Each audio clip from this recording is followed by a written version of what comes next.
Students optics का ये जो हमारा दूसरा या तीसरा चैप्टर कह सकते हो तुम, हमने रे ऑप्टिक्स पढ़ लिया है, राइट, जिसको हम ज्योमेट्रिकल ऑप्टिक्स बोलते हैं, वो हमने पढ़ लिया है। उसी के अंदर हम लोग ऑप्टिकल इंस्ट्रूमेंट भी पढ़ते हैं, कहीं कहीं पे अलग चैप्टर दिया रहता है, राइट। तो ये हमारा उसका ऑप्टिक्स सीरीज का तीसरा चैप्टर होगा। अगर हम इसको रे ऑप्टिक्स को 1, ऑप्टिकल इंस्ट्रूमेंट को 2 बोल दें, तो ये ऑप्टिक्स का हमारा तीसरा पार्ट हो जाएगा। वेव ऑप्टिक्स, तो देखो वेव ऑप्टिक्स क्या है, ये चैप्टर काफ़ी इम्पोर्टेंट है, काफ़ी क्वेश्चन आते हैं इससे। अगर हम सिलेबस की बात करें तो इसमें जो जेई एडवांस होता है उसके सिलेबस में आता है तुम्हारा wave nature of light, Huygens का प्रिंसिपल, इंटरफेरेंस, उसमें केवल और केवल यंग्स डबल स्लिट एक्सपेरिमेंट तक ही आता है, राइट। लेकिन अगर तुम इसको देखोगे जेई मेन और नीट के सिलेबस में, तो जेई मेन और नीट का सिलेबस सेम ही रहता है। तो ये वेव ऑप्टिक्स के अंदर तुमको पहला पार्ट आता है कि वेव फ्रंट और हाइजन प्रिंसिपल पढ़ोगे। फिर देखोगे कि रिफ्लेक्शन और रिफ्रैक्शन देखोगे प्लेन वेव का at a plane surface using wave front. दूसरा देखोगे कि हाइजन प्रिंसिपल का यूज करके रिफ्लेक्शन और रिफ्रैक्शन का प्रूफ, और ये कई बार बोर्ड में आ जाता है, तुम्हारे बोर्ड के एग्ज़ाम में पूछ लेता है ये हाइजन प्रिंसिपल 10 नंबर का। फिर इसमें देखोगे interference, Young's double slit experiment, fringe width, coherent source, sustain. तो ये तो जेई एडवांस में आता है तीसरा वाला। लेकिन इसके बाद का जो भी टॉपिक है ये जेई मेन और नीट में आता है, एडवांस में नहीं आता है। इसलिए जेई मेन में तो पूछता ही ये, क्योंकि ये जेई मेन एक्सक्लूसिव सिलेबस है तो ये तो पूछेगा ही। तो diffraction due to single slit, width of central maxima, resolving power of microscope, telescope, polarisation, plane polarised light, Brewster का लॉ, ये नीट में आ गया था 2020 में। Use of plane polarised light and polaroids. तो ये सारी चीज़ें हम पढ़ेंगे। अभी तुम्हें कुछ पता नहीं चल रहा होगा ये क्या बोल रहा है, पर ठीक है, तो धीरे धीरे हम पढ़ेंगे। देखो ये चैप्टर देखिए पता चल रहा होगा कि 8 के आसपास घंटे लगेंगे इसको। हम लोग इसमें काफ़ी सारे क्वेश्चन सॉल्व करेंगे ताकि तुमको फीलिंग आ जाए कि ये चीज़ें क्या है। शुरू में थ्योरी डेरिवेशन बताएंगे तो थोड़ा बोरिंग लगेगा, बट एक बार समझ जाओगे कि 10-5 फार्मूले हैं, उसी को यूज करके सारे क्वेश्चन बन जाते हैं, तो काम हो जाएगा। तो इसीलिए देखो सबसे ज़रूरी चीज़ ये है कि तुम हम जो भी बताते हैं उसको काफ़ी ध्यान से सुनोगे, क्योंकि ये चैप्टर थोड़ा पता नहीं इंटरेस्टिंग लग सकता है कि नहीं, बट मेरे को नहीं पता। बट देखो, तो सबसे पहला टॉपिक जो हमारा है वो है वेव थ्योरी ऑफ लाइट। क्या मतलब है वेव थ्योरी का? तो देखो ये वेव थ्योरी को हाइजन नाम के साइंटिस्ट ने दिया था, ठीक है। उसने क्या बोला था कि उसने एक इमेजिन किया, हाइपोथेटिकल सोचा, सपने में सोचा कि ये एक मीडियम है ईथर, ठीक है, जो कि लुमिनीफेरस यानी जो लाइट देता है वैसा मीडियम है एक ईथर। उसके अंदर इसने सोचा ये एक इमेजिनरी मीडियम है जो कि पूरा स्पेस में अवेलेबल है। स्पेस इन द सेंस हमारे पूरे ब्रह्मांड में, मान लो यहाँ पे सन है, यहाँ पे अर्थ है, तो ये सब जो स्पेस है इसके अंदर कौन सा मीडियम प्रेजेंट है, तो उसने बोला इस मीडियम का नाम दे दो ईथर मीडियम, ठीक है। मीडियम अभी भी बोल रहा है ये, जो कि पूरे स्पेस में है। और ये कैसा है, ये आइसोट्रोपिक है, यानी किधर भी जाओ प्रॉपर्टी तो सेम मिलेगा। आइसोट्रोपिक तुमने नाम तो सुना ही होगा। आइसोट्रोपिक का, आइसो का मतलब होता है सेम, ट्रॉपिक का मतलब प्रॉपर्टी, डायरेक्शन, किसी भी डायरेक्शन में जाओ प्रॉपर्टी सेम मिलेगा। और ये इलास्टिक होता है और मासलेस होता है। तो ये ईथर के बारे में बता रहा है कि ईथर क्या है, तो ईथर एक इमेजिनरी मीडियम है, यानी ऐसा इमेजिन किया गया है, सोचा गया है, जो कि पूरे स्पेस में मिलता है। और ये आइसोट्रोपिक होता है, परफेक्टली इलास्टिक होता है और मासलेस होता है।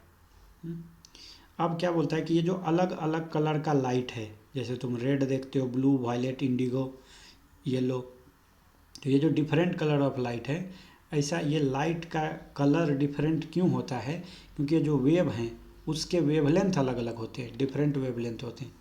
तीसरा पॉइंट है ये कि जो वेवलेंथ है लाइट वेव का वो अलग अलग है, इस कारण से इसका कलर जो देखने को मिलता है वो अलग अलग मिलता है। और क्या बोलता है देखो कि किसी एक मीडियम में, अगर हम कोई एक ही मीडियम लें, जैसे एयर है तो एयर, वाटर तो वाटर, कोई अगर एक मीडियम के अंदर देखोगे तो जो वेलोसिटी है लाइट का वो कांस्टेंट रहेगा। लेकिन अगर चेंज कर दोगे मीडियम को तो वेलोसिटी का लाइट भी क्या हो जाएगा, सॉरी वेलोसिटी, लाइट का वेलोसिटी क्या हो जाएगा, चेंज हो जाएगा। तो यानी हमने मेजर बातें क्या करी कि हाइजन ने जो थ्योरी दिया था, हाइजन उसने बोला था कि एक इमेजिन किया था मीडियम जो कि पूरे स्पेस में पाया जाता है, उस मीडियम को नाम उसने दिया था ईथर। ईथर के बारे में बोला कि ये मासलेस है, ये इलास्टिक है और आइसोट्रोपिक है। फिर उसने बोला कि ये जो अलग अलग जो वेव होते हैं उनके वेव लेंथ जो होते हैं वो अलग अलग होते हैं, उस कारण से इनका जो कलर है वो अलग अलग मिलता है। और बोला था कि किसी एक मीडियम में देखोगे तो जो लाइट की स्पीड है वो वेलोसिटी कांस्टेंट रहेगा, तो अगर मीडियम बदलोगे तो स्पीड बदल जाएगा। ये सारे ऑल टाइप ऑफ वेव, कोई भी वेव ले लो किसी भी तरीके का, उसके लिए हाइजन की थ्योरी वैलिड है, ठीक है। तो पहला टर्म आता है वेव फ्रंट, कि वेव फ्रंट क्या है।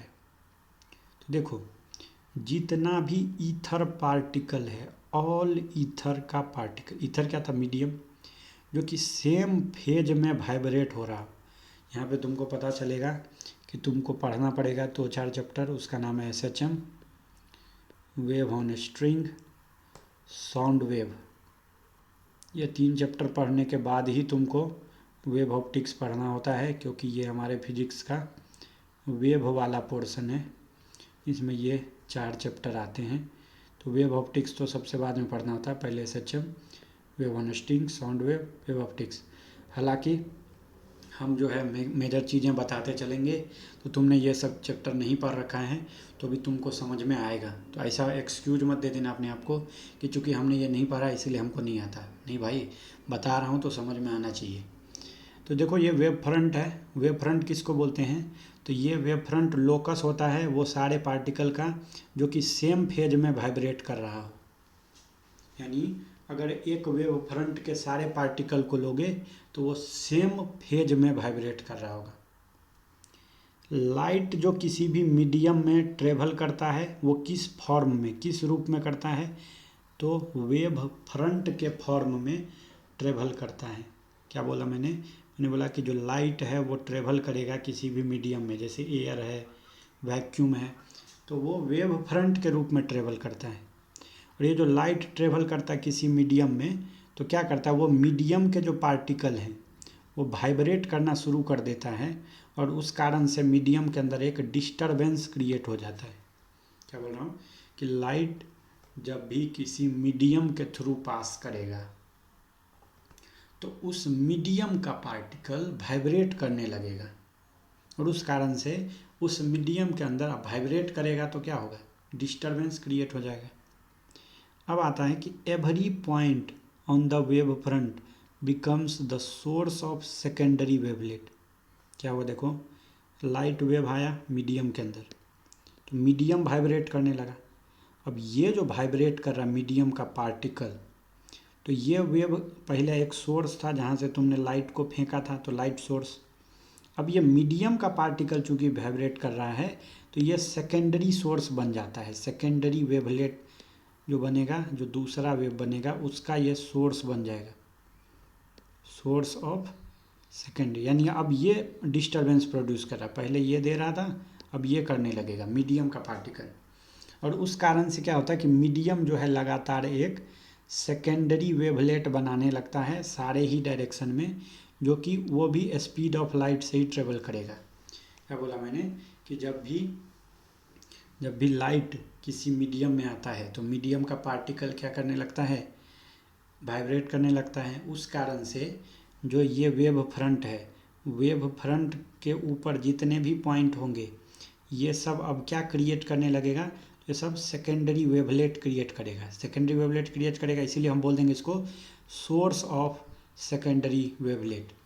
और वो क्या करेगा, तो वो एमिट करेगा किस चीज़ को, सेकेंडरी वेवलेट को सारे डायरेक्शन में। और वो वेवलेट भी किस स्पीड से चलेगा, तो लाइट के स्पीड से ही चलेगा। तो अब देखो ये है तुम्हारा S जो लिखा है, ये सोर्स है, ये लाइट फेंक रहा है चारों तरफ, ठीक है, ये सोर्स लाइट फेंक रहा है। तो ये आया, तो यहाँ पे देखो ये है A2, ये बीच वाला है A और ये है A1। तो A2 B2 ये वाली लाइन अंदर वाली, ए बी ये बीच वाली, और A1 B1 ये बाहर वाली। एक्चुअल देखोगे तो ये जो अंदर के ये वाला जो है ओरिजिनल वेव फ्रंट है, ठीक है। ये जो बाद में बना है ये न्यू वेव फ्रंट है, यानी A1B कहोगे तो न्यू वेव फ्रंट है, समझ रहे हो। तो उस कारण से इसको हम क्या बोलते थे, इसको हम बोल देते हैं सेकेंडरी वेव फ्रंट। क्या बोल देते हैं, सेकेंडरी वेव फ्रंट। अब वेव देखो पहले A2B2 पे था, फिर AB पे गया, A1B पे गया, तो ये आगे की तरफ बढ़ रहा है, इसीलिए इस डायरेक्शन में हम क्या बोल देते हैं कि ये लाइट जो है वेव वो प्रोपेगेट कर रहा है, ठीक है। लाइट वेव प्रोपेगेट कर रहा है। तो पहले कहाँ पे था, A2B2 पे था, फिर AB, फिर AB से बढ़ के कहाँ चला गया, A1B1 पे, समझ रहे। तो वेव किधर की तरफ जा रहा है, इधर की तरफ जा रहा है। तो वही बोल रहा है कि अगर तुम सेकेंडरी वेवलेट के ऊपर अगर टांजेंट खींच दोगे तो वो दिखाएगा कि नया जो वेव फ्रंट है उसका न्यू, जो तुम्हारा वेव फ्रंट है उसका न्यू पोजीशन क्या है।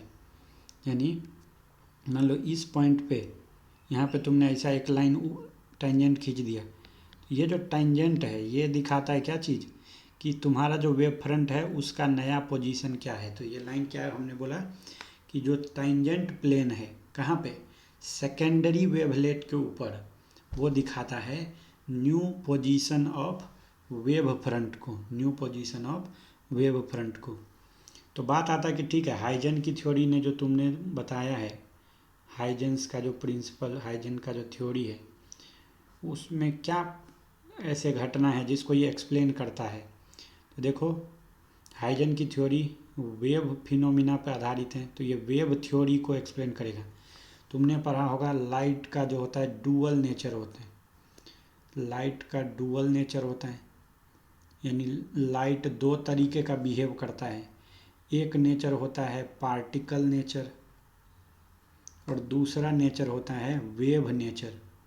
तो हम लोग जो अभी पढ़ रहे हैं वो हाइजन की थ्योरी में कौन सा नेचर के बारे में पढ़ रहे हैं, वेव थ्योरी के बारे में। तो कुछ ऐसे घटना हैं जिसको केवल और केवल लाइट को अगर हम पार्टिकल माने, तुमको याद होगा फोटॉन, फोटॉन जो होता है वो लाइट का पार्टिकल को फोटॉन बोलते हैं, वो मानेंगे तो ही एक्सप्लेन होता है। और कुछ ऐसे घटनाएं हैं जो वेव मानेंगे तो एक्सप्लेन होगा। जैसे कि वेव थ्योरी से देखोगे तो reflection, refraction, interference, diffraction, polarisation और डबल रिफ्रैक्शन, ये सारी घटनाओं को हाइजन का वेव थ्योरी जो है एक्सप्लेन कर देता है। इसके बाद रेक्टिलिनियर प्रोपेगेशन ऑफ लाइट, यानी लाइट क्या होता है, हमेशा स्ट्रेट लाइन में जाता है। ऐसा क्यों जाता है, इस बात को भी हम लोग हाइजन की थ्योरी का यूज करके एक्सप्लेन कर देते हैं। लेकिन कौन से ऐसे घटना है जो वेव थ्योरी का यूज करके एक्सप्लेन नहीं होता है, तो वो है photo electric effect, Compton effect और रमन इफेक्ट। कई बार तो ऐसे MCQ में पूछ लेता है कि tell me which one of these are not explained by Huygens की थ्योरी। तुम बोल दोगे कि देखो फोटो इलेक्ट्रिक इफेक्ट कहो या कॉम्पटन का इफेक्ट कहो या रेमन का इफेक्ट कहो, ये तीन ऐसे होते जो इससे नहीं होता। और एक और बात कि जो लाइट का बैकवर्ड प्रोपेगेशन, पीछे की तरफ मूव करना, ये भी एक्सप्लेन नहीं कर पाता है हाइजन का थ्योरी। क्या ये बात क्लियर है। तो चलो हम देखेंगे अब कि चलो ये जो वेव फ्रंट कर रहे हो ये होता क्या है।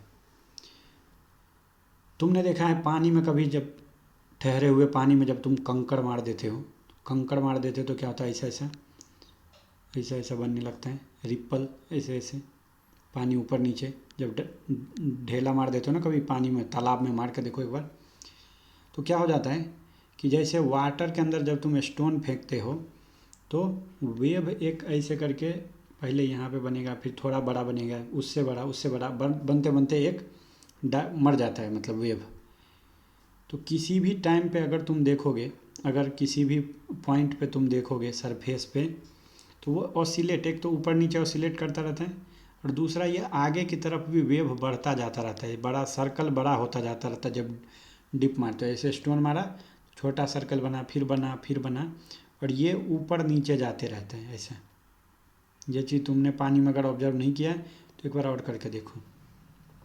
तो देखोगे कि ये जो सर्कल जो बन रहा है उसके जितने भी पॉइंट होते हैं, ये सब पॉइंट एगो सर्कल के ऊपर का जितना पॉइंट होता है वो एक ही फेज में ऑसिलेशन कर रहा होता है, एक ही फेज में ऊपर नीचे कर रहा होता है। क्यों? क्योंकि ये जो सेंटर था ना, ये सोर्स था जहाँ पे तुमने ढेपा मार दिया, ढेला, उससे जो इस पॉइंट की दूरी है वो हर पॉइंट का दूरी सर्कल के रेडियस के बराबर होता है। यानी जो सोर्स से दूरी है इस पॉइंट्स का, सर्कल पे पाए जाने वाले सारे पॉइंट का, वो सेम डिस्टेंस पे है। इसलिए तुम देखते हो कि ये सेम फेज में ऑसिलेट करता है। तो यही जो सारे पॉइंट हैं, जितने भी पॉइंट हैं, उनके लोकस यानी उनके समूह को, ऐसे सारे पॉइंट जो कि सोर्स से सेम दूरी पे हैं और सेम फेज में ऑसिलेट करते हैं, उसको वेव फ्रंट बोल दिया जाता है। तो सिंपल सी बात है कि जो वेव फ्रंट को डिफाइन करते हैं हम लोग किसी भी सरफेस के कांस्टेंट फेज में, the speed with which the wave front moves outward from the source is called phase speed.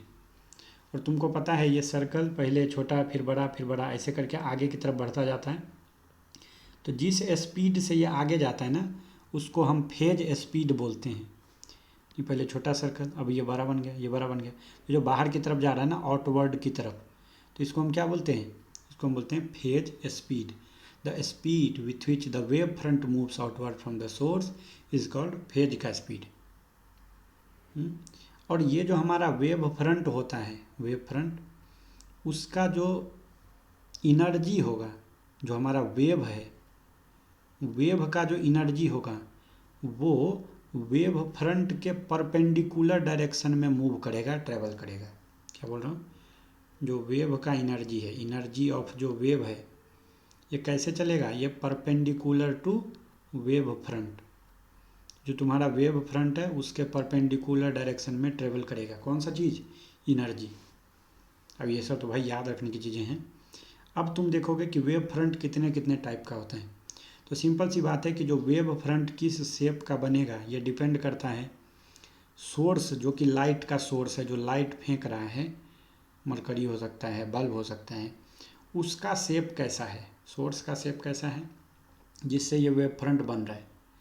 और इसी के आधार पे हम लोग 3 तरह का वेव फ्रंट देखते हैं। हमने क्या बोला कि type of wave front depend करता है कि सोर्स का शेप क्या है, वो सोर्स जो लाइट दे रहा है उसका शेप कैसा है। ठीक, तो देखो हम लोग कंपेयर करते हैं 3 जो अलग अलग टाइप के वेव फ्रंट होते हैं।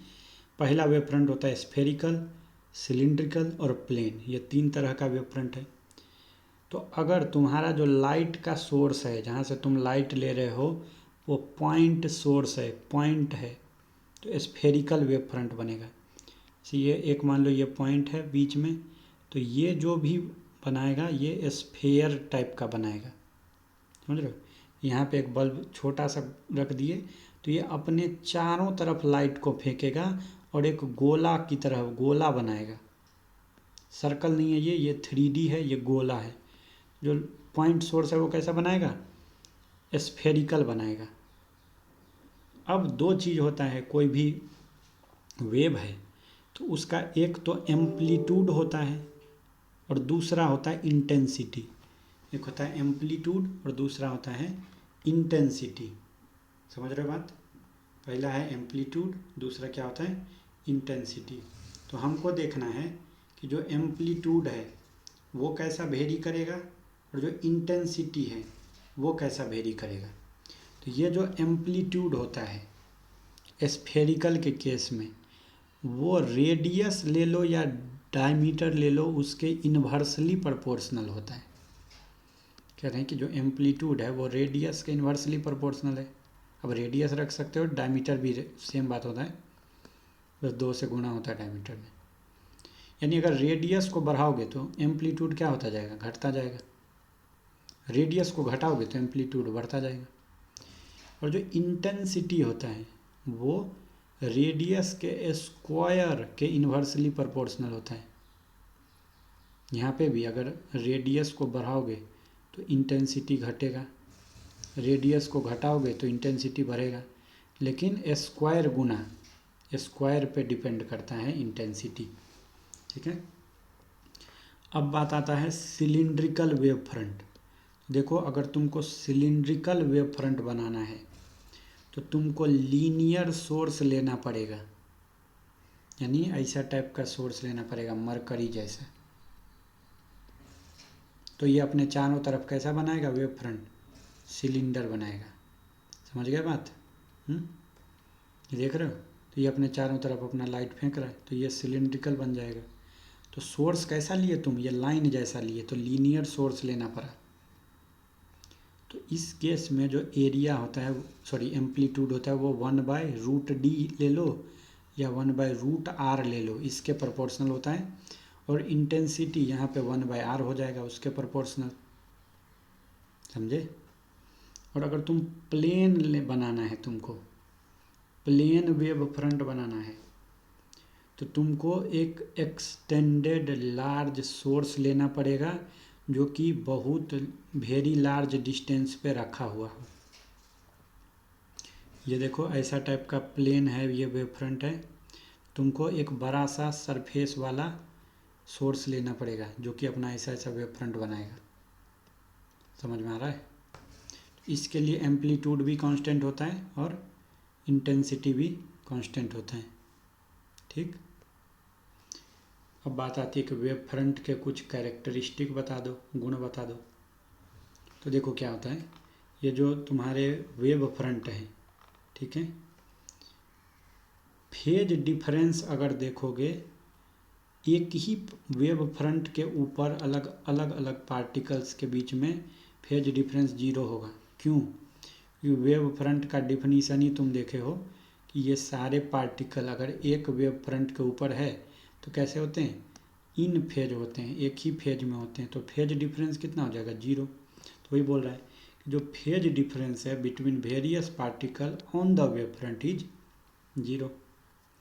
दूसरा बात कि जो वेव फ्रंट ट्रेवल करता है वो किस स्पीड से, तो स्पीड ऑफ लाइट से। किस डायरेक्शन में, ऑल द डायरेक्शन में। कैसे मीडियम में, आइसोट्रोपिक, ये हम देख ही चुके हैं। जो वेव फ्रंट है उसकी स्पीड लाइट के स्पीड के बराबर होता है, वो ऑल डायरेक्शन में मूव करता है किसी भी आइसोट्रोपिक मीडियम में। जो पॉइंट सोर्स लोगे, अगर लाइट का जो सोर्स है वो पॉइंट सोर्स है, तो स्फेरिकल वेव फ्रंट देगा आइसोट्रोपिक मीडियम में। लेकिन अगर एन आइसोट्रोपिक मीडियम है, एन आइसोट्रोपिक का मतलब होता है अलग अलग दिशा में अलग अलग वेलोसिटी होगा। सिंपल सा याद रखना, आइसोट्रोपिक का मतलब होता है same in all direction. Iso का मतलब ही होता है सेम। लेकिन अगर बोला है कि मीडियम कैसा है, एन आइसोट्रोपिक है, तो इसका सिंपल सा मतलब होता है कि डिफरेंट होगा इन डिफरेंट डायरेक्शन। तब वो वेलोसिटी हो या कोई भी प्रॉपर्टी हो, वो अलग अलग डायरेक्शन में डिफरेंट होगा। ठीक। अब बोल रहा है कि अगर तुम वेव फ्रंट के ऊपर एक नॉर्मल खींच दो तो वो होता है रे ऑफ लाइट। वेव फ्रंट के ऊपर अगर तुमने नॉर्मल खींचा है, एक परपेंडिकुलर खींच दिया है, तो उसको हम बोलते हैं रे ऑफ लाइट। और जो वेव फ्रंट होता है वो हमेशा फॉरवर्ड डायरेक्शन में मूव करता है मीडियम में, यानी wave front always travel in the forward direction of the medium. तो ये 6 पॉइंट हमने बोले। पहला कि जो वेव फ्रंट के ऊपर अलग अलग वेरियस पार्टिकल लोगे तो उसका फेज डिफरेंस 0 आएगा। वेव फ्रंट अगर आइसोट्रोपिक मीडियम है तो लाइट के स्पीड से ऑल डायरेक्शन में मूव करता है। पॉइंट सोर्स से हमको स्फेरिकल वेव फ्रंट मिलता है अगर मीडियम आइसोट्रोपिक हो। एन आइसोट्रोपिक मीडियम है तो उसमें डिफरेंट होगा वेलोसिटी अलग अलग डायरेक्शन में। वेव फ्रंट के ऊपर अगर तुमने नॉर्मल खींच दिया है तो वो रे ऑफ लाइट को दिखाता है। और वेव फ्रंट हमेशा मीडियम में फॉरवर्ड डायरेक्शन में मूव करता है। अब आती है बात रे ऑफ लाइट। सिंपल सी बात है, the path of the light energy from one point to another is known as ray of light. पिछले पेज पे अगर तुम देखो तो तुम बोल रहे हो कि अगर वेव फ्रंट के ऊपर नॉर्मल खींच दिया परपेंडिकुलर, तो इसको क्या बोल देते हो? रे ऑफ लाइट बोल देते हो। एक बात और याद करो, इससे पिछले पेज पे हमने बोला था कि अगर वेव फ्रंट के परपेंडिकुलर डायरेक्शन में देखो तो क्या मूव करता है? एनर्जी। यानी तुम कह रहे हो कि रे ऑफ लाइट के डायरेक्शन में क्या मूव करेगा? एनर्जी जो है ट्रेवल करेगा इधर की तरफ, एनर्जी ऑफ वेव। तो वही बात यहाँ पे बोल रहा है कि जो पाथ है किस चीज़ का? लाइट एनर्जी का, वन पॉइंट टू अनदर, इसी को बोलते हैं रे ऑफ लाइट। यानी वेव फ्रंट के परपेंडिकुलर क्या मूव करता है? लाइट एनर्जी, उसी को हम बोलते हैं रे ऑफ लाइट। तो अगर तुम वेव फ्रंट के ऊपर एक 90 डिग्री पे यानी राइट एंगल पे लाइन खींच दो तो उसी को क्या बोल देंगे? रे ऑफ लाइट। अगर तुम पहले वाले इसमें देखो यहाँ पे, तो ये वेव फ्रंट था, ये स्फीयर टाइप का, तो उसके ऊपर एक परपेंडिकुलर खींच दिए तो ये क्या बन गया? रे। ये क्या बन गया? रे। वैसे ये स्फेरिकल, ये सिलिंड्रिकल था वेव फ्रंट, सिलेंडर के ऊपर परपेंडिकुलर खींच दोगे ये क्या बन जाएगा? ये रे ऑफ लाइट। वैसे ये प्लेन जो था वो क्या था? ये प्लेन था तुम्हारा वेव फ्रंट, उसके ऊपर परपेंडिकुलर खींच दोगे तो ये एरो क्या दिखा रहा है?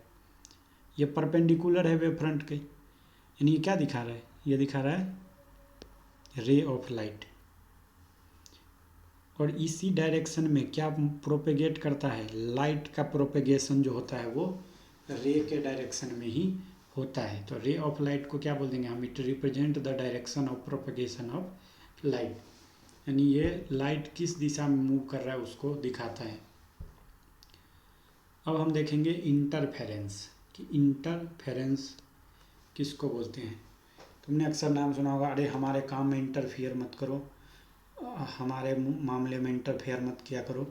तो ये इंटरफेयर वर्ड तो तुमने सुन रखा है ऑलरेडी, बट हम बताते हैं कि इसका मतलब क्या होता है।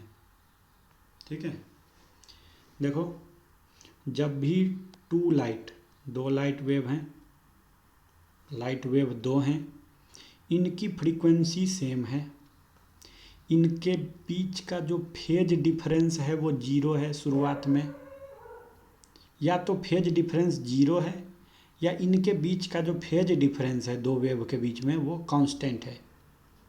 और ये दोनों जब एक दूसरे के ऊपर सुपर इम्पोज हो जाते हैं, एक के ऊपर एक आ जाते हैं, तो इस कारण से क्या होता है कि सुपर पोजीशन होने के बाद जो तुमको इंटेंसिटी मिल रहा है वो, मान लो पहले वाले का इंटेंसिटी था I1 और दूसरे का था I2, इस वेव का और इस वेव का, लेकिन जब ये दोनों आपस में एक जगह मिल जाते हैं तो इनकी इंटेंसिटी कुछ और ही आ जाती है, और ये I1 प्लस I2 के बराबर नहीं मिलता है हमेशा, ये डिफरेंट मिलता है। यानी रिजल्टेंट इंटेंसिटी जो मिलता है किसी भी रीजन में वो डिफरेंट होता है। अगर तुम सम ऑफ इंटेंसिटी करोगे, ये अलग अलग वेव के इंटेंसिटी को जोड़ोगे, उससे मिलने वाले से अलग मिलता है। तो सिंपल सा बात है, ये जो इंटेंसिटी के अंदर मॉडिफाई हो गया, बदलाव आ गया, कब? जब दो वेव सेम फ्रीक्वेंसी, या तो जीरो था फेज डिफरेंस या कांस्टेंट फेज डिफरेंस के थे, आपस में एक के ऊपर एक सुपर इम्पोज हो गए, तो जो रिजल्टेंट इंटेंसिटी में चेंज आया उसी चेंज को हम बोल देते हैं इंटरफेरेंस। अब ये इंटरफेरेंस दो तरह का होता है, एक का नाम बोलते हैं हम कंस्ट्रक्टिव इंटरफेरेंस। ठीक है, जब इन दोनों का जो रिजल्टेंट इंटेंसिटी है, ठीक है, इंटेंसिटी जो रिजल्टेंट वाला है वो ज़्यादा हो जाए I1 प्लस I2 से, when resultant intensity is greater than sum of two individual wave intensity, यानी जो I है वो ज़्यादा हो जाए I1 प्लस I2 से, तो हम बोलते हैं कि ये कंस्ट्रक्टिव इंटरफेरेंस हुआ है, ये निर्माण हुआ है इंटरफेरेंस के अंदर। कंस्ट्रक्टिव का मतलब होता है निर्माणकारी, और डिस्ट्रक्टिव का मतलब होता है विनाशकारी। और जब रिजल्टेंट इंटेंसिटी लेस हो जाए इन दोनों से, यानी जो रिजल्टेंट I है वो कम हो जाए I1 प्लस I2 से, तो इसको हम बोल देते हैं डिस्ट्रक्टिव इंटरफेरेंस। ठीक है। एक बात और ध्यान रखना कि इंटरफेरेंस के अंदर law of conservation of energy follow होता है, यानी एनर्जी जो है अभी भी कंजर्व रहता है। ऐसा मत बोलना कि इंटेंसिटी कम हो गया, यानी वायलेशन नहीं होता, यानी विरोध नहीं होता। किस लॉ का? लॉ ऑफ कंजर्वेशन का। ध्यान रखना, कई बार पूछ लेता है ये कि क्या इंटरफेरेंस में जो इंटेंसिटी कम हो गया तो क्या ये इसलिए हुआ क्योंकि एनर्जी कंजर्व नहीं रहा, एनर्जी का वायलेशन हो गया? ऐसा नहीं होता है। वही हम बोल रहे हैं कि there is no violation of law of conservation of energy in interference. यहाँ क्या होता है कि एनर्जी जो है ना ट्रांसफ़र हो जाता है, शिफ्ट हो जाता है, पॉइंट ऑफ मिनिमम एनर्जी से शिफ्ट होके कहाँ पे चला जाता है? पॉइंट ऑफ मैक्सिमम एनर्जी पे। समझे? अब क्वेश्चन है 108 नंबर, तुम्हारा क्वेश्चन है 108 नंबर। ये तुम्हारे जेई मेन में आया वो क्वेश्चन है। कब आया हुआ था ये? 2003 ईस्वी में। बोला गया था कि टू डिमॉन्स्ट्रेट, यानी दिखाने के लिए, द फिनोमिनन ऑफ इंटरफेरेंस। अगर हमको इंटरफेरेंस का घटना दिखाना है तो जो हम दो सोर्स की ज़रूरत होती है जो रेडिएशन देंगे, ऑब्वियस बात है सोर्स हमको चाहिए जो एमिट करता है रेडिएशन, उसके क्या होने चाहिए? पहला है कि फ्रीक्वेंसी जो है नियरली सेम होना चाहिए या सेम फ्रीक्वेंसी होना चाहिए, वेवलेंथ अलग अलग होना चाहिए, या सेम फ्रीक्वेंसी और जो फेज का रिलेशनशिप है, फेज डिफरेंस है, वो डिफिनिट हो। सिंपल सी बात है, हमने अभी पढ़ा है कि इंटरफेरेंस में हम देखते हैं कि फ्रीक्वेंसी सेम होना चाहिए और कांस्टेंट फेज डिफरेंस होना चाहिए। तो इसका आंसर क्या हो जाएगा? डी। काफ़ी आसान क्वेश्चन जेईई मेन की तरफ से। तो अब बात आता है कि जब दो साइनूसॉइडल वेव, साइनूसॉइडल का सिंपल सा मतलब होता है वो वेव जिसका equation sine omega t plus phi, अब ये फाई जीरो भी हो सकता है, गुणे एम्पलीट्यूड से दिया जा सके, यानी वेव का जो इक्वेशन हो जाएगा साइनूसॉइडल वेव के लिए x बराबर हो जाएगा a sine omega t plus phi. तो मान लो कि हमारे पास दो वेव हैं जिनकी फ्रीक्वेंसी जो ओमेगा है वो सेम रहेगा और किसी पर्टिकुलर पॉइंट पे दोनों वेव प्रेजेंट है एक ही पॉइंट पे। तो मान लो हमने पहले वेव को मान लिया x1 और दूसरे वेव का इक्वेशन मान लिया x2।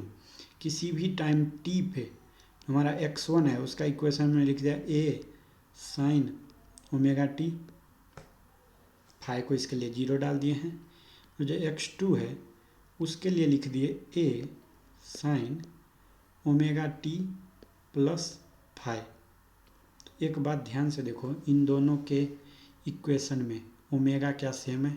सेम है, यानी हम क्या बोल सकते हैं? फ्रीक्वेंसी सेम है।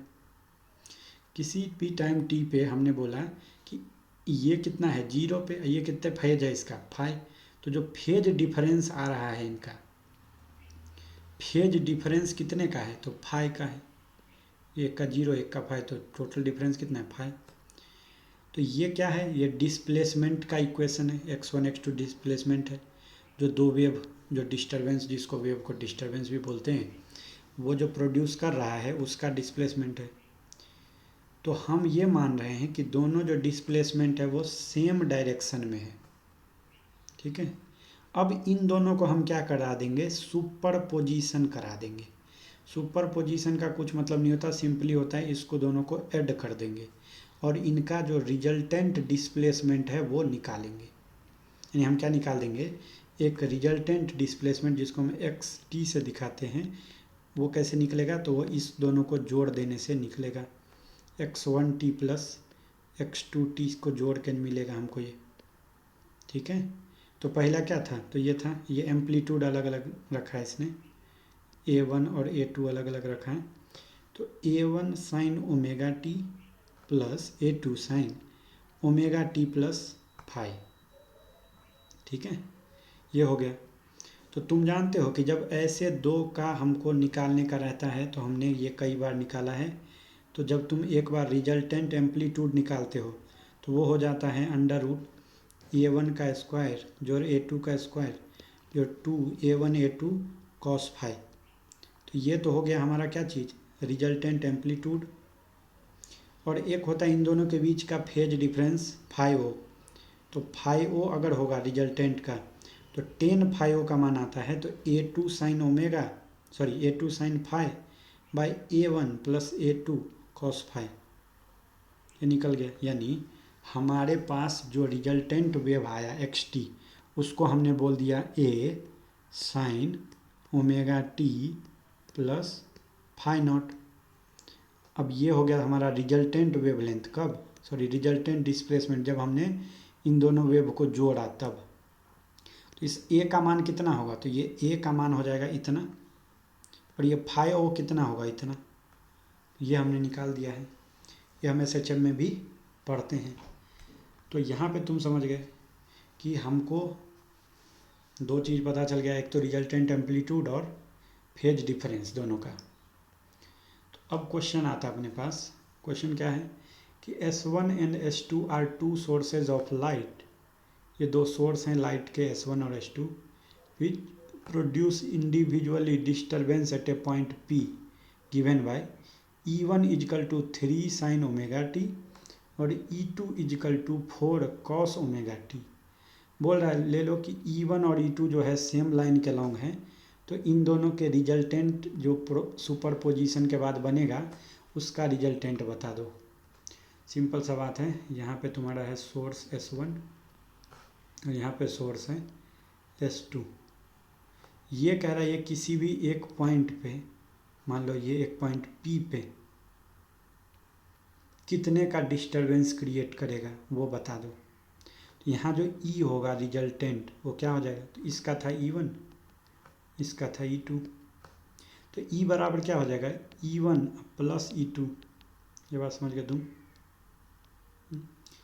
तो तुमको पता है जो पहला है E1 कितना है, E1 दिया हुआ है 3 साइन ओमेगा टी। दूसरा जो हमारा E2 वो कितना दे दिया है, वो दिया है 4 कॉस ओमेगा टी। तुमको पता है हम साइनोसॉइडल वेव बनाने के लिए कॉस को क्या लिख सकते हैं, हम लिख सकते हैं साइन प्लस 90 प्लस थीटा। तो साइन ओमेगा टी जोड़ 90 डिग्री यानी π/2। तो ये हो जाएगा 4 E2 बराबर हो जाएगा 4 साइन ओमेगा टी प्लस π/2। अब अगर हम अपने पिछले पेज के इक्वेशन से कंपेयर कर दें तो यहाँ जो इसका रिजल्टेंट आता है E वो क्या होता है, तो हो जाता है E बराबर हो जाता है A sine omega t plus φ0। और हम φ0 कैसा निकालते थे, याद करो, हम A पहले निकालते थे। तो A बराबर हो जाता था हमारा √A1 स्क्वायर। A1 क्या होता है, ये इसको कंपेयर करो A1 साइन ओमेगा टी से और E2 को बोल दो A2 sine omega t plus phi. Compare करोगे तो A1 का मान है हमारे पास 3, तो हम बोल देंगे 3 का स्क्वायर जोड़ A2 का स्क्वायर। A2 कितना है 4 का स्क्वायर, जो हो जाएगा 4 का स्क्वायर A2 का स्क्वायर जोड़ 2 गुने A1 A2 कॉस फाई। ये हो जाएगा 4 का स्क्वायर जो 2 गुने A1 कितना है 3 A2 कितना है 4 और कॉस फाई का मान है π/2। तो ये हो जाएगा कॉस π/2 यानी कॉस 90 डिग्री। जस्ट इमेजिन करो कॉस 90 होता है 0, तो ये वाला पार्ट कितना हो गया 0, यानी होगा √3 का स्क्वायर जो 4 का स्क्वायर कितना 25। तो ए का मान आ गया 5, यहाँ पे रख दोगे 5 साइन ओमेगा टी प्लस।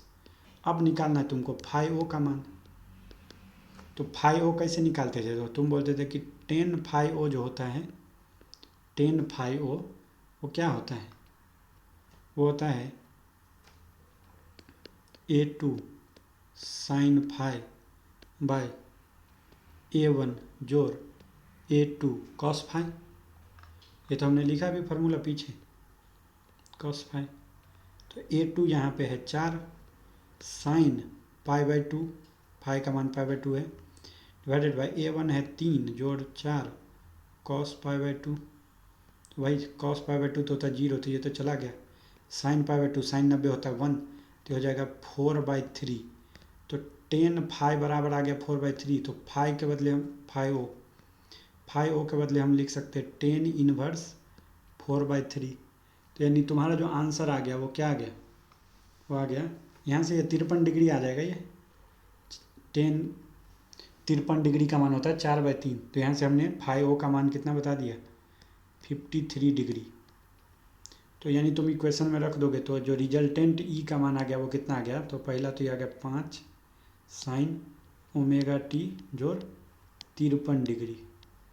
ये हो गया तुम्हारा आंसर कि रिजल्टेंट जो है डिस्टरबेंस, उसके लिए हमको दो चीज़ निकालना पड़ता है, एक तो एम्पलीट्यूड और दूसरा टेन फाई का मान। लेकिन एक बात ध्यान रखना ज़रूर कि यहाँ पे कॉस में दिया हो तो उसको साइन में ज़रूर बदल दो ताकि तुम फेज जो है फाई वो निकाल सको। अब बात आती है कि super position of progressive waves, और फिर देखेंगे कि पाथ डिफरेंस क्या होता है। हम क्या देख रहे हैं, super position of progressive wave. मान लो ये जो S1 और S2 है, ये दो सोर्स हैं जो प्रोग्रेसिव वेव को प्रोड्यूस कर रहे हैं। अब बात आता है भैया ये प्रोग्रेसिव वेव क्या होता है, तो ये वो डिस्टरबेंस है जो किसी भी स्पेस के अंदर, जगह के अंदर ट्रेवल कर रहा होता है, मूव कर रहा होता है, वो वेव को बोलते हैं प्रोग्रेसिव वेव, ट्रैवलिंग वेव। मान लो उसके इक्वेशन है y1 और y2, तो जब भी तुम प्रोग्रेसिव वेव का इक्वेशन लिखोगे तो देखो ये है एक सोर्स S1, ये है एक सोर्स S2, यहाँ पे एक पॉइंट है जिसका नाम हमने P रखा है। तो जो सोर्स 1 है उसका पॉइंट P से दूरी है x1, और जो सोर्स 2 है उसका पॉइंट P से दूरी है x2। तो इक्वेशन है y1, तो पॉइंट P पे अगर देखोगे ट्रैवलिंग वेव के लिए, इन दोनों की फ्रीक्वेंसी ओमेगा जो है वो सेम रहेगी, डिस्प्लेसमेंट एक का x1 है एक का x2 है, तो उसी हिसाब से एक का जो फेज होगा वो θ1 होगा, एक का फेज होगा θ2। इक्वेशन क्या लिख सकते हैं, y1 बराबर, तो y1 हम बोल सकते हैं पहले का एम्पलीट्यूड मान लो A1 साइन ओमेगा सेम रखना ओमेगा टी प्लस डिस्प्लेसमेंट कितना था, पहले फिर देखो अगर पॉजिटिव x में जा रहा होता तो ये माइनस होता है, तो माइनस k गुने x1 जोड़ फेज था θ1। वैसे जब y2 के लिए लिखेंगे तो याद आएगा A2 sine omega t minus kx2 plus θ2। तो जब इन दोनों का सुपर पोजिशन कराओगे, रिजल्टेंट देखोगे y, तो y बराबर क्या था, y1 प्लस y2, y बराबर होगा y1 प्लस y2। तो इसको भी हम ऐसा लिख देंगे a sine omega t plus delta phi. तो अब हमको इसमें दो चीज़ निकालना है, एक तो ये a निकालना है और एक ये डेल्टा फाई निकालना है।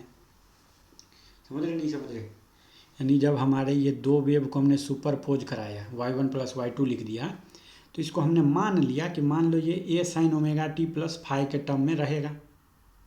यहाँ पे ये फाई क्या रहेगा, डेल्टा फाई, इन दोनों के फेज डिफरेंस दोनों वेव के, और ओमेगा तो फ्रीक्वेंसी है और a क्या है, एम्पलीट्यूड। तो पहला चीज़ हम निकालते हैं फेज का डिफरेंस। तो जो फेज का डिफरेंस है डेल्टा फाई, तो तुमको पता है ये जो कोस्ट के अंदर का पूरा टर्म होता है ओमेगा टी माइनस के एक्स प्लस फाई, इसको हम पूरे टर्म को बोलते हैं फेज। तो फेज डिफरेंस किसको बोलेंगे, तो हम बोलेंगे ये जो है ओमेगा टी माइनस के x1 प्लस θ1, उसमें से घटा दो इसके कोस्ट वाला टर्म यानी ओमेगा टी माइनस के x2 प्लस θ2, घटा दो, तो ओमेगा टी से ओमेगा टी कैंसिल हो गया, के कॉमन ले लोगे तो ये हो जाएगा x2 माइनस x1 जोड़ θ1 माइनस θ2। इसको बोलते हैं फेज डिफरेंस। क्यों, क्योंकि यहाँ पे था ओमेगा टी माइनस के x1 प्लस θ1, ये था पहले का फेज, उसमें से घटा दिए तुमने दूसरे का फेज, कितना यहाँ पे देखो ना, इधर पे y2 पे ओमेगा टी माइनस के x two plus theta two. तो ये ओमेगा टी ख़त्म हो गया, माइनस के नहीं लेकर के ले लोगे तो पहले इसका लेना पड़ेगा x2 माइनस x1, जोर आ जाएगा theta 1 minus theta 2।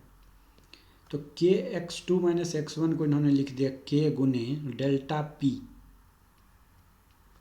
Plus theta 1 minus theta 2 को लिख दिया डेल्टा थीटा। डेल्टा थीटा क्या है यहाँ पे, theta 2 minus theta 1। Delta P कहो या डेल्टा एक्स कहो, ये हमारा क्या पाथ में डिफरेंस है। यानी तुम इसको लिख सकते थे के डेल्टा एक्स जोर डेल्टा थीटा। यहाँ पे डेल्टा एक्स क्या है, पाथ का डिफरेंस है। समझ रहे हो कि नहीं समझ रहे हो, कंफ्यूज मत होना। यहाँ पे दो वेव हैं जिनके इक्वेशन दिए थे y1 प्लस y2। हमको इनका एक रिजल्टेंट निकालना है, y1 प्लस y2 का मान निकालना है। इसका होता है, हमने मान लिया कि चलो ये ऐसा दिखेगा A sine omega t plus phi के जैसा। तो हमको निकालना है ए का मान और डेल्टा फाई का मान। डेल्टा फाई का मान कैसे निकाले, तो ये ओमेगा टी माइनस के एक्स प्लस फाइव थीटा 1 में से घटा दिया ओमेगा टी माइनस के एक्स टू प्लस थीटा 2। यहाँ से ओमेगा टी तो कट गया, तो के बचा, तो x2 minus x1 theta 1 minus theta 2। इतने वाले भाग को हमने डेल्टा थीटा बोल दिया, के रहने दिया, डेल्टा पी या डेल्टा एक्स कुछ भी लिख सकते हो यहाँ पे, के डेल्टा एक्स लिख दिया। तो डेल्टा एक्स क्या है, फेज का पाथ का डिफरेंस। क्योंकि x2 माइनस x1 क्या है, दोनों सोर्स के जो दूरी थी इस पॉइंट से उसका डिफरेंस, तो उसी को क्या हम बोलते हैं, पाथ भी। तो ये पाथ है माइनस ये पाथ का दूरी का डिफरेंस। अब आता है कि ये जो फेज डिफरेंस है पाथ डिफरेंस के कारण, बात समझने की कोशिश करो। हमने अभी जब ये निकाला था, ये क्या निकाला था, के delta P minus delta theta क्या था, फेज में डिफरेंस। या के डेल्टा एक्स प्लस ये क्या निकला था, फेज में डिफरेंस। तो भाई ये फेज में जो दोनों के डिफरेंस आ रहा है वो दो कारण से आ रहा है। एक तो के डेल्टा एक्स के कारण से आ रहा है और एक डेल्टा थीटा के कारण आ रहा है। और डेल्टा एक्स क्या है, तो ये हमारा पाथ में डिफरेंस। यानी तुम ये कह रहे हो कि इस सोर्स की दूरी इस पॉइंट से थी x1, इस सोर्स की दूरी इस पॉइंट से थी x2। इन दोनों सोर्स से चलने वाले वेव जब P पे टकराए और सुपरपोज हुए, तब जो इनके बीच में फेज में डिफरेंस आया वो दो कारण से आया। एक तो इन दोनों की जो दूरी की अंतर थी x2 माइनस x1, उसके कारण से आया था, x2 माइनस x1 के कारण से। और एक तो इनके खुद के थीटा 1 माइनस थीटा 2 के कारण से भी आया था। तो अब बात होता है कि जो फेज में डिफरेंस आया किस कारण से, पाथ में डिफरेंस के कारण से, वो कितना आया, तो वो आ गया के डेल्टा एक्स, यानी के गुने पाथ में डिफरेंस। के का मान यहाँ पे क्या होता था, के का मान होता है 2π/λ। तो अगर तुम डेल्टा फाई करोगे, फेज डिफरेंस निकालोगे किस कारण से, पाथ में डिफरेंस के कारण से, तो वो आ जाता है के गुने डेल्टा एक्स। कहीं कहीं पे के गुने डेल्टा पी लिखा है, के को हम लिख देंगे 2π/λ। और डेल्टा पी क्या था, डेल्टा एक्स। समझ रहे हो नहीं समझ रहे हो, x2 माइनस x1। तो ये ध्यान रखना है। तो अब बात आता है कि ये चलो इतना तो तुमने बोल दिया। तो अब बात आता है कि अब इस कारण से जो इंटरफेरेंस होगा, जो इंटरफेरेंस होगा वो दो तरह का होगा। एक तो होगा कंस्ट्रक्टिव और एक होगा डिस्ट्रक्टिव। समझ में आ रहा है। तो तुम जानते हो कि जब भी कंस्ट्रक्टिव इंटरफेरेंस होता है तब जो फेज का डिफरेंस आता है वो इवन मल्टीपल ऑफ पाई होता है। समझ रहे हो, हम कह रहे हैं कि जब कंस्ट्रक्टिव कराना होगा इंटरफेरेंस तो तुमको इवन मल्टीपल ऑफ पाई, यानी तुमको 2n पाई रखना पड़ेगा। किस चीज़ को, फेज डिफरेंस को। समझ रहे हो बात। जब कंस्ट्रक्टिव इंटरफेरेंस कराना है तो हमारा जो फेज डिफरेंस आएगा, डेल्टा फाई आएगा, वो रखना पड़ता है 2 गुने n गुने पाई। यानी हमको ये 2n पाई लाना है, तो डेल्टा एक्स को क्या लाना पड़ेगा, जो पाथ में डिफरेंस, तुम अंतर नहीं समझ रहे, डेल्टा फाई है फेज में डिफरेंस, डेल्टा एक्स है दूरी का डिफरेंस, यानी पाथ का डिफरेंस, तो पाथ का डिफरेंस जो है ना वो होना चाहिए n गुने लेमडा। क्यों भैया? देखो फेज का फार्मूला अभी तुम देखें, फेज क्या होता है 2π/λ गुने डेल्टा एक्स। फेज कितना बोल दिया हम तुमको 2n π बोल दिए, बराबर क्या हो गया 2π/λ गुने डेल्टा एक्स। 2 से 2 चला गया, पाई से पाई चला गया, डेल्टा एक्स बराबर क्या आ गया n गुने लेमडा। लेमडा क्या होता है? वेवलेंथ होता है, तरंग दैर्घ्य होता है। तो अगर n का मान 0 1 2 3 4 कुछ भी ले लोगे तो 2n क्या हो जाएगा, हमेशा इवन रहेगा, या तो 0 होगा, 2 होगा, 4 होगा, 6 होगा। तो हमको 2n ही रखना है पाई के गुना में, यानी इवन मल्टीपल, यानी कितना लाना है 2n गुने क्या चीज़ पाई। तो n क्या हो सकता है 0 1 2 3 4 5 6 7। तो हमारे हमेशा जो फेज डिफरेंस आएंगे वो पाई के इवन मल्टीपल आएंगे। इस कारण से अगर हम लेमडा n का मान 1 0 1 2 3 4 कुछ भी रखें तो जो n लेमडा के बराबर अगर हमको डेल्टा एक्स मिलता है तो ये कंस्ट्रक्टिव इंटरफेरेंस बनेगा। समझ रहे हो? कंस्ट्रक्टिव इंटरफेरेंस के लिए फाई का मान 2n π होना चाहिए या पाथ में डिफरेंस होना चाहिए n गुने लेमडा। और इस केस में जो तुमको एम्पलीट्यूड मिलेगा, जो मैक्सिमम एम्पलीट्यूड मिलेगा वो मिलेगा a1 + a2 के बराबर। यानी पहले वेव का एम्पलीट्यूड a1 है, दूसरे का a2 है, तो जो रिजल्टेंट मिलेगा तुमको इंटरफेरेंस होके जो मिलेगा वो ज़्यादा से ज़्यादा मैक्सिमम कितना मिलेगा a1 + a2। क्यों? क्योंकि यहाँ पे कंस्ट्रक्टिव इंटरफेरेंस हो रहा है तो एम्पलीट्यूड जो है वो मैक्सिमम मिलेगा। वैसे ही जो इंटेंसिटी है वो भी क्या मिलेगा, मैक्सिमम मिलेगा। और जो मैक्सिमम इंटेंसिटी होता है उसका मान होता है √I1 + √I2 इसका होल स्क्वायर। यानी अगर तुम मैक्सिमम इंटेंसिटी कितना होगा ये बताना है तो ये √I बराबर हो जाएगा √I1 + √I2। यहाँ का रूट हटाओगे तो इधर की तरफ स्क्वायर लगाना पड़ेगा। तो क्या तुम कंस्ट्रक्टिव इंटरफेरेंस के लिए दो बात बता सकते हो कि ये इवन मल्टीपल ऑफ पाई होना चाहिए फेज, ये होना चाहिए कि जो पाथ में डिफरेंस है वो n गुने लेमडा होना चाहिए, और ये जो इंटेंसिटी मैक्सिमम मिलेगा वो मिलेगा √I1 + √I2 का स्क्वायर। ये बात बहुत ज़रूरी है, इस पर क्वेश्चन आते रहते हैं। अब बात है अगर डिस्ट्रक्टिव इंटरफेरेंस हो रहा है तो क्या होगा। सिंपल सी बात है, डिस्ट्रक्टिव इंटरफेरेंस में ऑड मल्टीपल रखना पड़ता है। फेज डिफरेंस होगा 2n + 1 गुने पाई, यानी ये कौन सा मल्टीपल है, ऑड मल्टीपल। n 0 रखोगे तो इसका मान आएगा 1, 1 रखोगे तो 3, 2 रखोगे तो 5। तो यानी डेल्टा फाई का मान कैसा आ रहा है, ये आ रहा है 0π, सॉरी 0π नहीं, पाई, 3π, 5π, 7π ऐसा आ रहा है। पिछले वाले पेज पे कितना आता पाई का मान, 0 रखते तो डेल्टा फाई का मान आता 0, 1 रखते तो आता 2π, 4π, 6π। तो ऐसा अगर देखें 2π, 4π, 6π तो क्या समझोगे, ये कंस्ट्रक्टिव इंटरफेरेंस हो रहा है।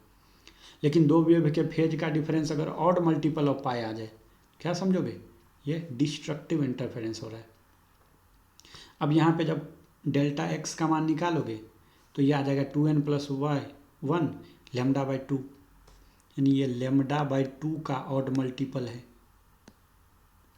अब वहाँ पे λ/2 का इवन मल्टीपल हो रहा था कौन, जब कंस्ट्रक्टिव हो रहा था तुमने देखा था 2 से गुना किया तो λ, 2 λ, 3 λ, 4 λ ऐसे हो रहा था तो कंस्ट्रक्टिव बन रहा था। लेकिन यहाँ पे क्या है, λ/2 का ऑड मल्टीपल है तो डिस्ट्रक्टिव बनेगा। यहाँ पे जो एम्पलीट्यूड होगा वो मिनिमम होगा, और वो कितना होगा तो मॉड लगा देना a1 - a2 के। मॉड का मतलब क्या है, मान लो a1 का मान है 3 और a2 का मान है 5, तो ऐसा मत करना कि 3 - 5 होगा -2 तो एम्पलीट्यूड -2 होगा, नहीं, एम्पलीट्यूड हमेशा ये मॉड में आता है। यानी कितना, 3 में से 5 गया इसका मॉड, यानी -2 का मॉड कितना होता है 2, यानी हमेशा बड़े वाले में से छोटे को घटाना रहता है। और ये जो मिनिमम आएगा ना इंटेंसिटी, डिस्ट्रक्टिव के केस में इंटेंसिटी मिनिमम आएगा, होगा √I1 - √I2। इधर भेज दोगे स्क्वायर कर दोगे तो √I1 - √I2 का होल स्क्वायर, ये हो जाएगा डिस्ट्रक्टिव इंटरफेरेंस के केस में। तो इस तरीके से देखो हम लोग इसके ऊपर सवाल देखेंगे, क्या देखेंगे सवाल में। पहला सवाल है, दो सोर्स है, एक है S1 और एक है S2 और यहाँ पे एक पॉइंट रखा हुआ है। इस पॉइंट से हमको सिंपल बात है दूर, हमको पूछ रहा क्या, S1 and S2 are two coherent sources. क्या होता है अभी वो देखेंगे। जिसकी फ्रीक्वेंसी सेम है, कितनी है, f है, दोनों की फ्रीक्वेंसी f है। दोनों का जो θ1 θ2 है 0 डिग्री दिया हुआ है। वेलोसिटी साउंड का दे दिया है। तुमको बोल रहा है, तुमको क्या बोल रहा है कि बता दो कि f का मान क्या होगा। f का मान क्या होगा अगर इसको एक बार कंस्ट्रक्टिव इंटरफेरेंस करना है और एक बार डिस्ट्रक्टिव इंटरफेरेंस करना है। f बराबर वॉट, ऐसा तुमको पूछा है। तुम क्लियर देख रहे हो कि हमको जब भी ये करना होता है, हमको सबसे पहले इन दोनों के बीच का, हम जानते हैं कि जो फेज डिफरेंस होता है, जब हम लोग कराते हैं कंस्ट्रक्टिव इंटरफेरेंस, तो जो फेज डिफरेंस आता है वो क्या आता है, वो आता है 2n गुने पाई, इवन मल्टीपल ऑफ पाई, ठीक है। और वहाँ पे पाथ डिफरेंस जो आता है डेल्टा एक्स बराबर क्या होता है, n गुने लेमडा। और जब हम डिस्ट्रक्टिव इंटरफेरेंस कराते हैं तो हमारे पास जो फेज में डिफरेंस आता है वो होता है 2n+1 गुने पाई। और जो पाथ में डिफरेंस आता है वो होता है 2n+1 λ/2। ये बात याद रखना, इसी पे सवाल बन जाएगा। अब देखो, सबसे पहली बात 2n पाई, डेल्टा पाई का फॉर्मूला क्या होता है, k गुने डेल्टा एक्स। k गुने डेल्टा एक्स कितना होना चाहिए, 2n पाई होना चाहिए। तो k का मान होता है 2 पाई बाई लेमडा गुने डेल्टा एक्स बराबर क्या होना चाहिए, 2n गुने पाई, पाई से पाई गए 2 पाई गए। तो यानी तुम यहाँ से क्या कर रहे हो कि तुम जानते हो v बराबर होता है n गुने लेमडा, n जहाँ फ्रीक्वेंसी होता है, तो वेलोसिटी बराबर होता है फ्रीक्वेंसी गुने लेमडा। तो लेमडा के जगह पर तुम रख सकते हो वेलोसिटी बट्टे फ्रीक्वेंसी। वेलोसिटी यहाँ पे दे दिया है 330 बट्टे फ्रीक्वेंसी है f, तो लेमडा की जगह वो रख दो। तो यानी तुम कह रहे हो कि, यानी तुम यहाँ पे क्या कर रहे हो कि हमको जो delta x divided by lambda, lambda के बदले क्या रख देंगे 330 बट्टे फ्रीक्वेंसी इजिकल टू आ जाएगा n के बराबर, ठीक है, n के बराबर। अब एक बात बताओ, ये जो P पॉइंट है यहाँ पे, P पॉइंट का S1 से दूरी कितना है, ये तो दे दिया 3, लेकिन S2 से दूरी कितना है, तो ये देखो समकोण त्रिभुज है, 3 और 4 का जो कर्ण बनेगा √3 का स्क्वायर जो 4 का स्क्वायर 25, यानी ये दूरी आ जाएगा 5 मीटर। यानी तुम कह रहे हो कि S1 से जो दूरी है वो है x1, वो है 3, और S2 से जो दूरी है P पॉइंट का वो है x2 बराबर है 5। तो यानी डेल्टा x कितना हो जाएगा, 5 घटे 3 यानी 2, 2f/330 इजिकल टू हो जाएगा n, f बराबर हो जाएगा 330n/2। ये होगा तुम्हारा पहला इक्वेशन। दूसरे वाले केस में हमको यही चीज़ को ऑड मल्टीपल रखना है। यानी हमको क्या करना है कि जो फेज है यानी k गुने डेल्टा एक्स का जो मान है वो रखना है 2n+1 गुने पाई। यानी हम क्या बोलना है हमको कि डेल्टा एक्स, अभी भी डेल्टा एक्स का मान कितना होगा, 5 घटे 3 यानी 2, तो 2 बराबर हो जाएगा 2n+1 गुने लेमडा। लेमडा के जगह पे हम रख सकते हैं 330/f, 330/f, यहाँ पे फिर से 2। तो हमको ये f का मान बताना है, तो f बराबर हो जाएगा 330 गुने 2n+1 डिवाइडेड बाई 4। समझ रहे हो। तो ये दो चीज़ हमको समझ में आना चाहिए कि हमने कैसे डेल्टा x को मान निकाल लिया 5 घटे 3 बराबर 2, कैसे हमने लेमडा को v/f निकाला, v बराबर n लेमडा लगा के 330/f। और ये जो दो बेसिक इक्वेशन है वो तो हमें समझ में आने ही चाहिए। एक बार और ध्यान से देखो, वीडियो को रोक के समझो, खुद से बनाने का कोशिश करो क्या चल रहा है, ठीक है। अब बात आता है अपना एक और क्वेश्चन है, वो भी देख लेते हैं। लाइट फ्रॉम टू सोर्सेज, हमारे पास दो सोर्स हैं, सेम फ्रीक्वेंसी के हैं, सेम डायरेक्शन में ट्रेवल कर रहे हैं लाइट, लेकिन जो इंटेंसिटी है उसका रेशियो है 4:1, यानी पहले का इंटेंसिटी अगर 4I है तो I2 जो होगा दूसरे का इंटेंसिटी वो है I के बराबर, क्योंकि इन दोनों का रेशियो दे दिया है 4:1। तो हमको बोल रहा है मैक्सिमम और मिनिमम इंटेंसिटी बता दो जब ये इंटरफेयर करेंगे। तो तुमको पता है जो मैक्सिमम इंटेंसिटी होता है वो कब होता है, जब कंस्ट्रक्टिव इंटरफेरेंस होता है। जो मिनिमम इंटेंसिटी होता है वो कब होता है, जब डिस्ट्रक्टिव इंटरफेरेंस होता है। तो आई मिनिमम कितना होता है, तो ये होता है √I1 माइनस √I2 का होल स्क्वायर। अब मैक्सिमम कितना होता है, तो √I1 जोड़ √I2 इसका होल स्क्वायर। तो ये आई मैक्स बटे आई मीन अगर हमको निकालना है रेशियो, तो मैक्सिमम बाय मिनिमम का, तो ये क्या हो जाएगा √I1 प्लस √I2 इसका whole square divided by √I1 minus √I2 इसका होल स्क्वायर। तो पहला है इसका अगर तुम √I1 करोगे तो 4 का रूट होता है 4 का रूट 2 √I, और I2 हो जाएगा √I2 निकालोगे तो √I रख दो यहाँ पे, तो ये हो जाएगा √I1 का मान हो जाएगा 2√I जोड़ √I का square divided bye 2√I minus √I का स्क्वायर।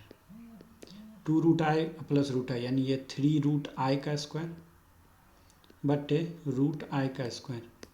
तो 3 का स्क्वायर हो गया 9I डिवाइडेड बाय I से I चला गया, आ गया 9। यानी हम क्या बोल सकते हैं कि मैक्सिमम इंटेंसिटी बटे मिनिमम इंटेंसिटी का जो रेशियो है वो आ गया हमारे पास 9/1 कह दो या 9:1 कह दो, जो भी कहना है कह दो, ये हमने निकाल दिया है, राइट। तो अब देखो, अब हम अपने नेक्स्ट लेक्चर में देखेंगे टाइप ऑफ सोर्स। दो तरह का होता है, कोहेरेंट और इनकोहेरेंट, ठीक है, या नॉन कोहेरेंट। और उसके बाद हम लोग सबसे इम्पोर्टेंट टॉपिक जो पूरे वेव ऑप्टिक्स का है, यंग्स डबल स्लिट एक्सपेरिमेंट, वो देखेंगे, ठीक है। तब तक के लिए नेक्स्ट वीडियो के लिए हाँ वेट करेंगे। Thank you.